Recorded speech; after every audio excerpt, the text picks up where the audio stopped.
All right, good afternoon, everybody, and welcome to the Champlain Valley, or excuse me, the Capital Region Petal Fall Thinning Meeting. Just a few reminders if it's been a little while since you've been on Zoom. I ask that you just make sure your microphone is muted and that your video is off for the beginning of the meeting. To do that, you can hover near the bottom of your screen and this toolbar should pop up. And you'll just want to click on the mute button and make sure your video is off. If you do want to ask questions during the presentation, you can do so by clicking on this chat bubble icon, and that should bring up the chat box. So any questions that you have for Terence as we're going through the meeting, you can enter them right there. I think also we have a smaller group today, so at the conclusion of the presentation, we should have ample opportunity for you to unmute yourself and ask questions directly as they pertain to your orchard. So definitely feel free to do that after the presentation.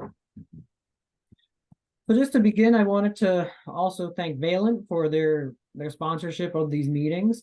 Very happy to, very thankful for them for being sponsors for these meetings that we're putting on. So I just wanted to review some of my observations from when I was down in the Capital Region the other day. Generally speaking, as of Wednesday, it looks like phenology is fairly spread out by variety at this point. In the Clifton Park area, Mac full bloom occurred about April 26th, Gala not until about May 5th. So there's about a week separation there between those varieties. Things are very spread out from all the cool, rainy weather that we've had. I've also noted that king damage is also present, but also fairly variable from orchard to orchard. In one block, I saw really no king damage whatsoever, but then I drove a few miles up the road and was seeing a bit of king damage in Honeycrisp and in Gala and in Cortland and in Max there. So I think this is really the year where before you go out and do any of your thinning, you really want to take a close look at your flowers and see if you have any damage out there. Our spring temperatures really didn't seem to have good frost damage potential. So I think what we're probably looking at here is from that midwinter cold that we had, sort of that early February where we went from 40, 50 degrees and then down into the minus 15s areas. So I think just that big turn in weather may have caused some of this king damage that we're seeing. I will say that looking at return bloom, we're seeing this really throughout most of Eastern New York, even in blocks of Honeycrisp last year that really had a fairly large crop. It seems for the most part, a lot of blocks have come back really well this year. I don't have a great explanation for that. Maybe there was just very little stress last year, even with that large crop. There certainly are a few blocks here and there that are a little bit lighter, but overall, I was fairly surprised and happy to see that we do have relatively nice return bloom in a lot of the different Honeycrisp blocks that I was looking at. And then a final note from my observations, just looking at the weather forecast that we've had as King started opening up with this prolonged bloom period.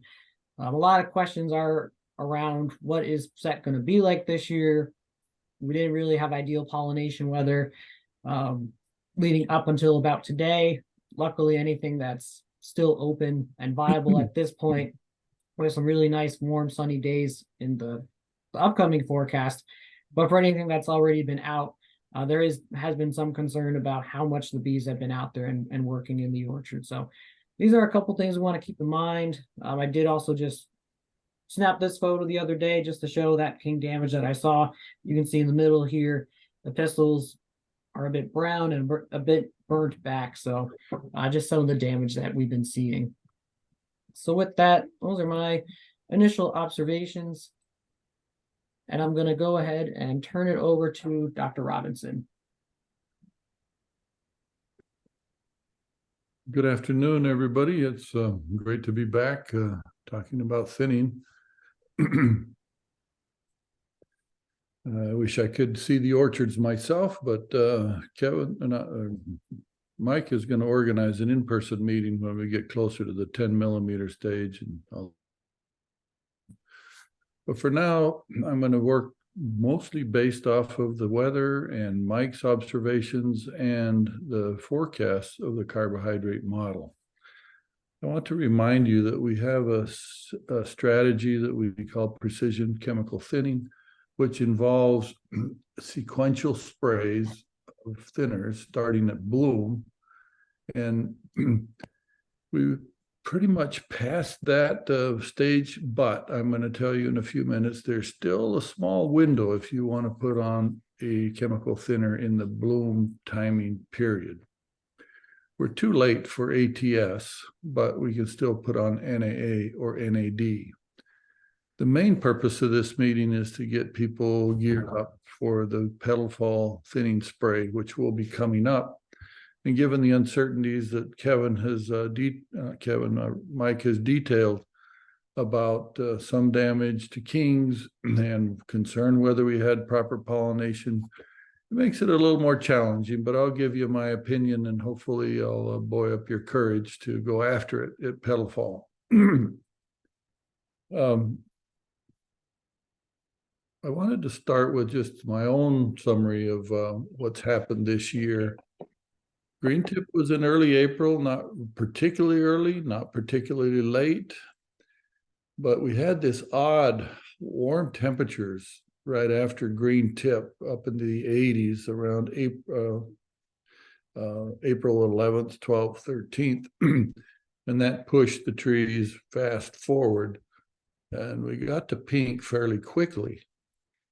But then cool temperatures since pink have slowed bloom development considerably, and it's one of the longest periods between first bloom and petal fall in my memory. Now, bloom has been fairly decent in most blocks. The odd part is the varieties have separated quite a bit in when they've reached full bloom, with some varieties reaching early varieties, Max in particular, reaching full bloom in late April. In fact, I think Mike told me April 26th in one block, so I put April 28th, but other varieties are not reaching full bloom till today. And so that really spreads out the concept of applying thinners during full bloom. Now, there was some winter damage, and I agree with Mike that I think it was that late January, early February rapid drop in temperature. But I still think there's a lot of really healthy flowers out there, and we'll require a substantial amount of thinning. Now, the poor weather during bloom up until now is a cause for concern, and honeybee activity has been minimal. However, I rely a lot on the previous research by entomologists at Cornell looking at native wild bee species. And we have probably 30 different bee and fly species that can pollinate. And they tend to work in cooler temperatures. And so even though we are worried about pollination from honeybees, I still think that we're still going to have a really good initial fruit set. Now, I want to talk a little bit about what's happened to the trees since this green tip date, and we had those very high temperatures of the 80s not long after green tip. You can see that in this chart showing that green tip, in this particular case, I put it for April 8th, I think. And you can then see a rapid drop in carbohydrate balance to somewhere around minus 35 grams of carbon per day. That was the heat that caused that. Then the heat is dissipated and is slowly recovered. And then you get over to April 24th and it's around zero, little tiny bit above zero surplus. But basically, since we've been into bloom since about April 28th, we've had this mild deficit, which happens when we have cool temperatures, but a lot of cloudy weather and rainy weather. So it's a lack of sunshine that has given us that deficit. In this particular chart, I put a vertical line on April 30th and called that full bloom, even though some varieties are earlier and some varieties later. It's predicted that the petal fall thinning window won't happen until we get way out into next week, Wednesday or Thursday or Friday or Saturday of next week. And our carbohydrate model doesn't predict that far forward. Given the fact that we've had this very long bloom and cool weather, there's still time to apply a hormone type thinner at bloom. It's really too late to apply ATS in the capital region. So I would say if you have ATS you bought, just put it away. But you can still apply NAA or NAD either today or tomorrow and still have some effect. In fact, it might be the optimum time given the weather we've had over this bloom period and how it's been much cooler than the optimum for NAA and NAD. It might turn out to be the best timing, even though you're probably getting some petals falling on early varieties already. So I would remind you that both of these products are very, very safe at bloom. They never overthin. They're really mild, but they do help, particularly in return bloom. At this timing, NAA can be sprayed at quite high rates of 10 parts per million, which is 4 ounces per 100. And NAD can also be sprayed at a full rate. So my suggestion, if you are still wanting or interested to put on a bloom thinning spray, to spray this afternoon as soon as we're done, or tomorrow, using a full rate of NAA, that's 4 ounces per 100, or 8 ounces per 100 of NAD. And I want to encourage you to not be afraid of this. It's very safe. It doesn't overthin, but will help a little bit. And especially since we're getting slightly warmer temperatures today and tomorrow. So with that small comment about bloom thinning, I'd like to now go on to talk about post-bloom petal fall thinning.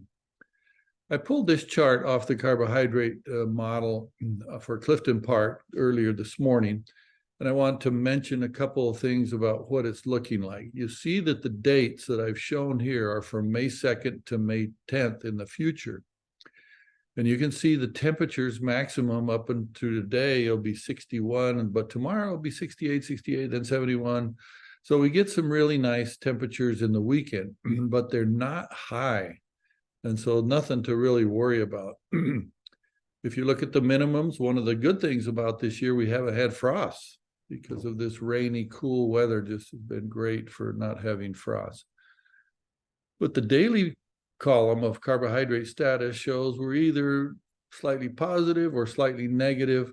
One day forecasted on May 8th, which is day and Monday, would be slightly more negative, but not enough to worry about. The part I wanted you to look at really was the next to the last column, which shows temperature degree day accumulation since bloom. Now, for this example, I put bloom on April 28th. And it shows that for early varieties, you will get to the 100 degree days, which is when we recommend the beginning window for petal fall is on Wednesday, May 10th. So it looks like even for early varieties, the petal fall window will start on Wednesday, and I don't have the forecast exactly for the days after that, but I'm predicting it will go through Saturday of next week. So Wednesday, Thursday, Friday, and Saturday are the expected days when you would consider putting on petal fall sprays.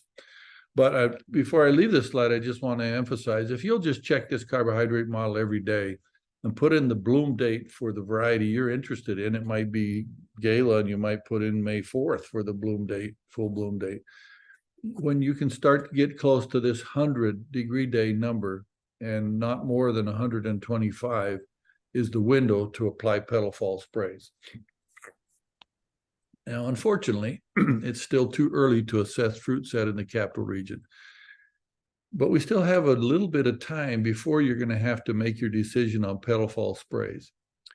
And I know that there's some concern that it might be a little bit iffy this year, but I want to try to encourage you not to think that way. Petal fall spray is really a very critical and essential component of the thinning program that we expect for this year. We've got good bloom. I'm predicting the set will be pretty good. Even in blocks where you've lost the king, I predict the set will be pretty good.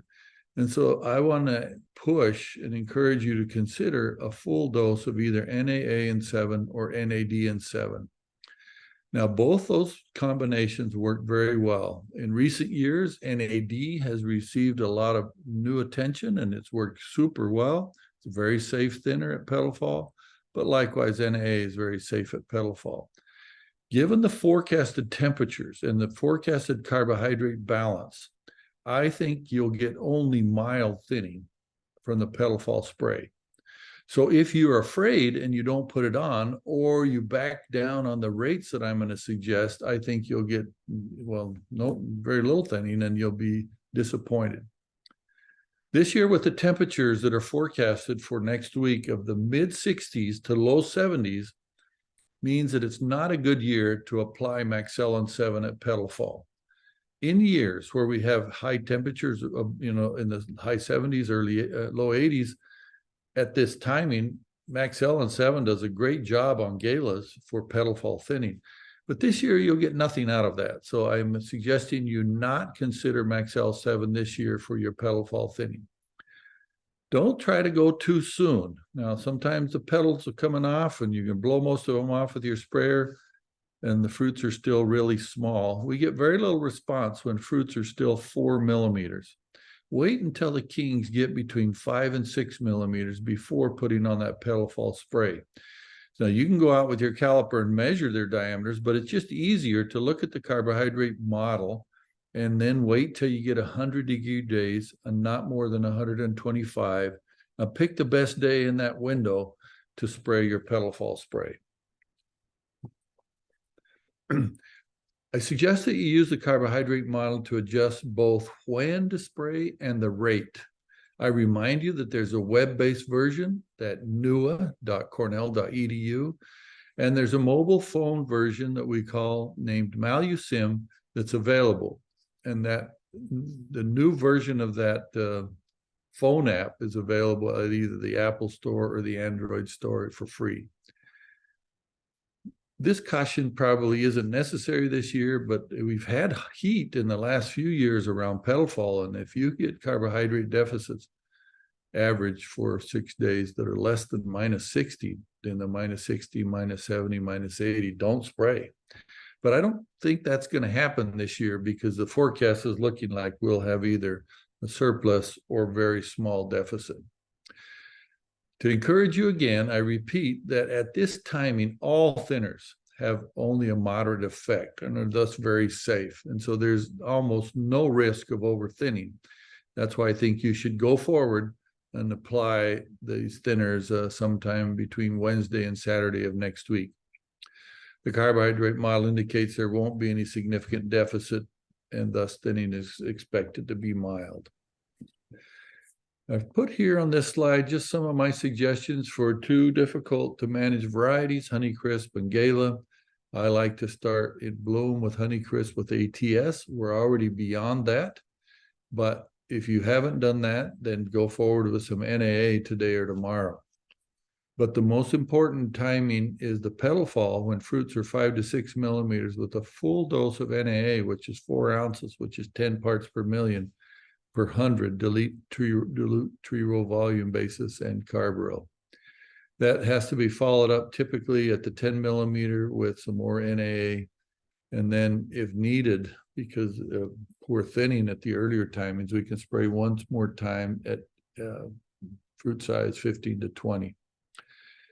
Now I want to pause here. I'll probably get a chance to repeat this when we're in person next week or the week after. But we had some really good results this year spraying either ethereal or Exceed at the 16, 17, and 18 millimeters on Honeycrisp for inducing return bloom. So if you're needing more thinner at that 16 millimeter timing, this new product, Exceed, which is ACC, combined with Maxell to get thinning, will also help you on return bloom. Now for Gala, we have much more of a Maxell-based program. My normal suggestion is NAA at bloom or Amethyst, which you could still do today or tomorrow. But at petal fall, I like Maxell. However, this year, if it doesn't crack 70 during that window, it won't work very well. And so you probably should go with another NAA and 7 at petal fall. But at the 10 to 12 millimeters, Maxell at a full dose, at 64 ounces per 100 or basically a gallon to the acre, it really works well. And that can be repeated at 16 millimeters if needed. I have a couple of suggestions in summary. So it looks to me so far that the best timing is coming up for the Petal fall spray between Wednesday, the 10th next week and Saturday, the 13th. There's plenty of window there. Pick the best day and put out your Petal fall sprays then. I want to repeat that I encourage you to use a full rate of NA and 7 on Honeycrisp, Gala, and Snapdragon. And that Maxellin 7 is probably not a good idea, even on Galas this year because of the mild, cool temperatures. Now, if we were to end up during that 3-day window with temperatures above 75, then I would switch my recommendation and tell you to put on Maxellin 7 on Galas. But if temperatures are in the high 60s and maybe 71 or 2, it's just not worth it. Remember that all the rates that I quote are dilute tree row volume rates. And I want to just review quickly that means that for every orchard block, you need to calculate the tree row volume and then calculate a concentration factor. The easiest example is to talk about a fully mature, say, tall spindle orchard that has a tree row volume of 200 gallons. But you're only spraying 100 gallons or half the volume of water. Therefore, your concentration factor is 2. You then use that concentration factor to multiply by the rate that I suggest. And let's assume that you take my advice and you put out 3 ounces of NAA, but the concentration factor is 2. So that really means 6 ounces in every 100 gallons of water. And assuming you have a 500-gallon tank, that 6 for every 100 times 5 of those hundreds gives us 30 ounces of NAA in a spray tank. If you don't do this concentration factor, you might only put in 15 ounces of NAA in the sprayer, but then you would get much, much less response than what you want. I generally don't use that concentration factor to adjust up the amount of 7 or surfactants. I mostly just put in 1 pint of 7 for every 100 gallons in the sprayer, which is there's 500s of those. So 5 pints of 7 go in the sprayer. And I'll get to surfactants in just a minute, but I also do the same calculation with surfactants as with 7. Now, because of the frost damage that Kevin's picked up on, I think it's essential that you look at flower quality in each block. So if you get into the middle of next week and it looks like the kings did not set and they're falling off, then you would consider maybe slightly lower rates. But I want to remind you that if the laterals are still good when you get to that point middle of next week, you still need to thin at petal fall. It won't take them all off, but it might take off 2 out of the 4 laterals. Try to time your petal fall spray with the degree day calculation that you'll see in the carbohydrate model. I like to nozzle the sprayer differently. If you're going to spray NAA today or tomorrow and call it a bloom spray, try to have uniform nozzles on all the nozzles of your sprayer from top to bottom. But when you get to the petal fall spray, I like to reduce the amount of chemical going into the bottom half of the tree. So nozzle your sprayer so that 1/3 of the output comes out of the bottom and 2/3 come out of the top half of the bank. As you get further along into the petal or the thinning season and you get into the 10 to 12 millimeter spray, I like even more in the top, only 1/4 in the bottom, so we don't overthin the bottoms. And you get to a late rescue spray, turn the bottom nozzles off completely, only spray the top of the tree. Now, let me make a comment about Regulate, because this might be a year to use Regulate. It does increase the response of NAA. So if you're going out at petal fall next week to spray NAA with Carbaryl, and you look at the carbohydrate model and it shows that there's no deficit, that we have a surplus. You know, I have to wait and see what it really turns out to be, but you'll be able to look at it on Wednesday or Thursday or Friday of next week. And if there's a surplus, I would include a pint of Regulate in that mix of NA and 7. But if there's any deficit, even if it's a mild deficit, do not include the surfactant. And I hope that sort of rule of thumb will guide you on whether or not you ever want to apply Regulate with these thinning sprays. Once you get this petal fall thinning spray done, then the big question is, how much thinning did you get from it, and how to know whether or not to come back with a 10 to 12 millimeter spray. Now, in most cases, we do have to come back, but it sure is nice to have some sense of what happened in that petal fall spray, and maybe even the bloom spray you might apply today or tomorrow. So using the fruit growth rate model, measuring diameters of fruits is the best way to do this. We have just updated the new the Malusim phone app, and I would encourage you to go to the Apple Store or the Android Store and download the new version of the Malusim model before you start running the fruit growth rate model. We fixed the voice recognition so you can measure fruits with your caliper and dictate with your voice to your phone, and when this app open, and it will record the diameters. As always, I hope you can run this model without my help, but if you have any trouble running the fruit growth rate model, send me the data and I'll help run it and give you some suggestions.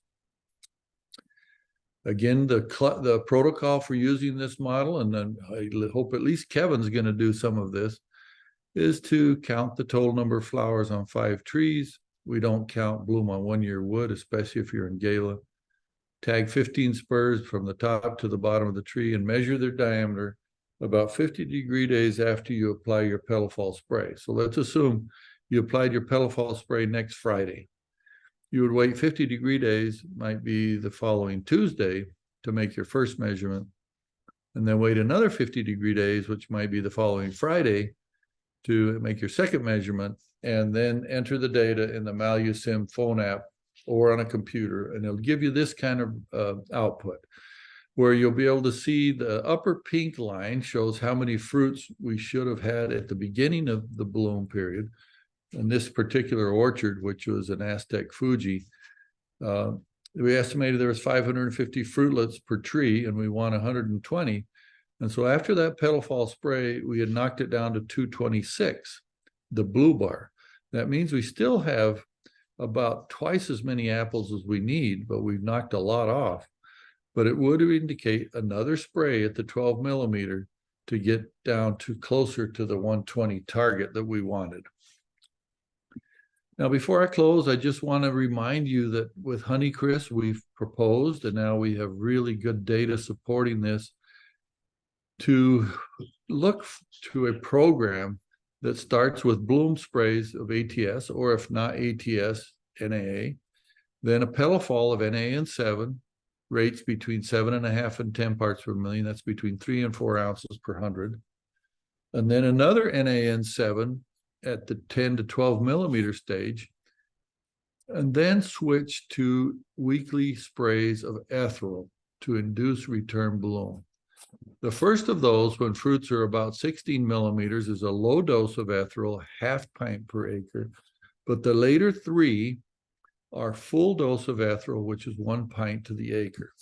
And that we have data, which I showed in an earlier Zoom meeting, I'm not going to show today, showing excellent response to improve return bloom of Honeycrisp when you spray these return bloom sprays early. So with that, I'd like to thank you for your attention and be happy to have discussion now. And I'll turn it back to you, Kevin, to lead the discussion. All right. Thank you, Terence. So we do have a couple questions coming into the chat box. We have one here, and I think you touched it briefly. Are there papers available regarding the native bees and their pollination ability during this cooler weather that we've been having? Yes, and that there's been 2 papers published over the years in the Fruit Quarterly. The first is just a survey of the number of species that's out there, but there's also some small amount in those papers indicating that they do work under cooler temperatures than honeybees. I don't have those exact citations in my mind right now, but either I or Kevin can look them up and forward them on to you. All right, thank you, Terence. We have a question from Zach. We have a block of Honeycrisp and Gala, only about 100 trees that we put in last year. When is the best time to take off the blossoms or apples to minimize fire blight risk? So that's a really good question because Gala is so sensitive to fire blight. Honeycrisp much less, but also still sensitive. On young trees where you don't want to crop them, the best time to remove those flowers is before they actually open at pink. But as soon as you get to it after that, because if you do get fire blight infection, it'll go in that flower and down that flower stem into the spur in a matter of days. And if you wait to remove those flowers when they're now little fruitlets of petal fall, you sometimes have lost the game. Now, I didn't comment about fire blight, but I should have. This year so far, the risk of fire blight has been very low based upon the Mary Blight model that's on NUA. And as we go forward between today and when we get to all the petals off, when the risk of fire blight declines, it'll be all of next week. I don't think we'll get out of that risky time until Friday, maybe Friday or Saturday of next week. But so far, the temperature forecasts are relatively low and relatively dry. So I think I shouldn't predict, but you probably are going to need one streptomycin spray midweek next week if there's a little bit of moisture, but it's probably going to be a light year for fire blight, at least in the Capital District. But as soon as you can get those flowers off of young trees, the less the risk is. The longer you leave them on there, the greater the risk, even though I think overall the risk is going to be low this year for fire blight. Thank you, Terrence. And I've been checking the newer models for fire blight in the capital region lately, and I agree with what you're saying. It looks like the risk through the up through the 10th is as far as that I'm seeing for the Clifton Park station right now is on the EIP level. You know, highest we get is to 30, so well below that 100 mark. So it looks like through the rest of the bloom, hopefully it'll be fairly low risk. So that's great to see here. Just to follow up on that, for chemical defoliation for those young blocks, do we have any options that you've seen that have worked? I know I get that question fairly regularly. Well, just one small correction. You said chemical defoliation, but you're talking about chemical defruiting. We don't want to Right, take sorry. Okay. Defruiting. Yeah, so that is an excellent point as well on young trees. It's really difficult to remove the fruit at bloom. It's really difficult to remove all the fruit at petal fall, even if you put on a high rate. I said earlier that petal fall thinners are mild. The best approach is to put on the full 4-ounce rate of NAA and carbaryl at petal fall, but then come back at the 12 millimeters with a combination of Maxell, NAA, and carbaryl, a 3-chemical mix at the 10 to 12 millimeters when we get much more potent thinning, and put full rates of each of the chemicals in, and you can knock off most of the fruit. All right, thank you. We do have another question from Jeff. Is NAA equally effective across varieties, or more selective for specific ones at that bloom and petal fall timing? So with every variety I've ever tested, it's mild. So in none of them is it an aggressive thinner. But also, I've not seen big differences in varieties on the response we get from NAA at petal fall, NAA combined with carbaryl, except I don't like to put the carbaryl into Cortlands, but for all the other varieties we grow, Max, Empires, Golden Delicious, Red Delicious, Snapdragon, whatever is out there, this NAA at petal fall works, but it's a mild thinner. So I wouldn't work. In fact, I meant to say this earlier, that I think this is a year where you just put your NAA and 7 in your fungicide mix and spray the whole dang farm, because it's not going to be hot. You're not risking very much, and you'll probably do yourself some good with a full dose of NAA or NAD, which works just as well. All right, thank you, Terrence. A follow-up to that question, and a good segue, would you prefer NAD on Gala more than NAA at petal fall? Thinking in terms of the concern with pygmy fruit. Yes, so NAA does cause pygmy fruit, but its effect is much greater when we get to the 10 to 12 millimeter. Petal fall has only a small effect, but NAD seems to have even less effect. And the really good results we've seen, and quite a few others around the Northeast with NAD and Carbaryl at Petal would lead me to use NAD on Gala at Petal. Okay, great. Thank you. Any risk of using Regulate in tank post-Captan application?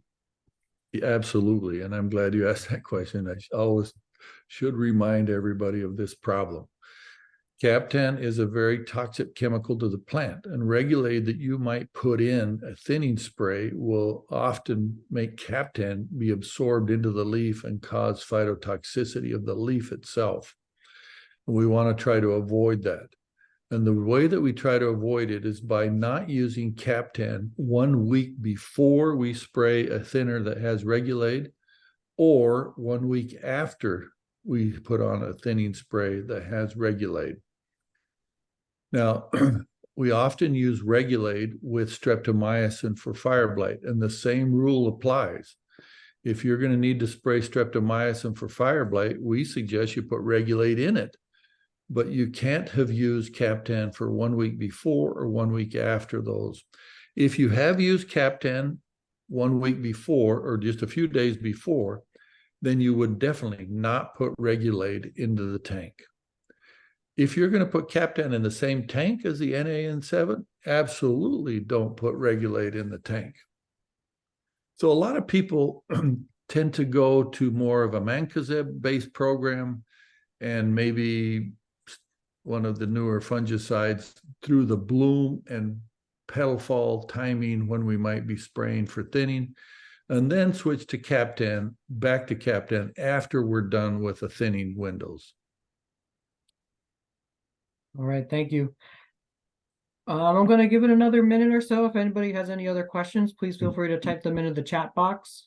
At this point, you're also welcome to unmute yourself and ask us questions directly. That would be all right too. And while we wait, I do just want to announce, as Terence mentioned, we are planning to do an in-person fruit set meeting in the capital region this year. It's going to be at Bowman Orchards in Clifton Park.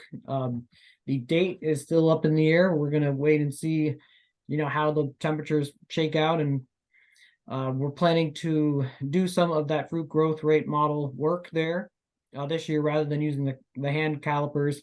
We're going to be trying some of the precision scanning apps that are now available from a couple different companies. So in addition to that thinning meeting, I'm hoping we can also do a little demo of what that scan looks like. So we'll have an announcement out on that. I'm guessing it'll probably not be next week, but the week after at this point. But please, we hope you can join us for that date too.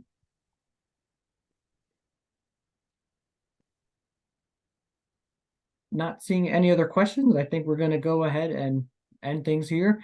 Thank you, Terence, for joining us today, and thank you all, and good luck thinning out there. Okay. Goodbye, everybody.